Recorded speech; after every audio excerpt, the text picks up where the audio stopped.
So Blake Bortles signs the extension. Yes. Yeah. Now, first of all, yes.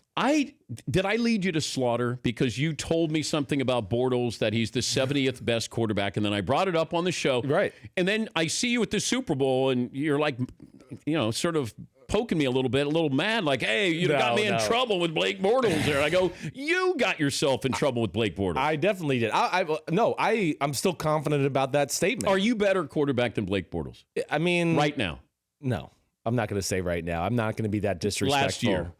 Maybe, towards the end of my career, I'd like to think certainly. Okay. Yes. All right. Okay. All right. Definitely. Did Jacksonville make a mistake? Well, of course they did, in my opinion, but they were also backed into a corner, one by themselves and two by the team. I mean, they did go to the AFC Championship game, right? So that's tough to abandon ship on any quarterback. I don't care how poor he is. When you go, man, we were that close, and really we're the better team on the field, and it wasn't even close against the New England Patriots. So it's hard to abandon ship there. And then they were in the unenviable position of bidding against themselves in free agency. So they gave them the fifth-year option, and they're going to be on the books for $19.5 million. That's not bad for him. That's not bad for him, but they don't like that. So they cut it down to 10 for this year. So he got a 2-year, $36 million deal, basically. And then if he plays well in those 2 years, he'll see that third year.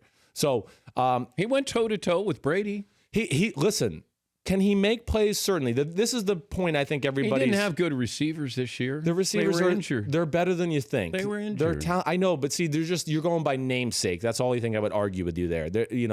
Yes, I know Allen Robinson. But these were proven guys. Yes, but still, I'll just say this. This is the most talented team in football, like I told you then. It's not even close. They were the best team in the sport. If you took the Patriot game against the Jaguars and you took the best 22 guys on the field, I think you take 18 Jaguars. I mean, you're going to take 18 Jaguars. You're going to take Brady, Gronkowski, McCourty, and maybe one of the guards for the New England Patriots, like Shaq Mason. Other than that, the rest of the team, I'm taking Jaguar players. The game is managed around Blake Bortles, and they do everything to hide him. I don't like sitting here bagging on Blake Bortles. I'm just trying to explain to people. I know Blake Bortles hates me at this point. I'm sure of that, and it's not personal against him, but I watch football all the time. You know that. So the game is called. They had 2 timeouts with 55 seconds at the end of the first half. Okay, they kneeled on the ball. The week before that, they're beating the Pittsburgh Steelers, and everybody goes, oh, look, Simms, Blake Bortles. It was 28-7, and he was 7 for 14 for 83 yards and no touchdowns and no interceptions. And the game was 28-7.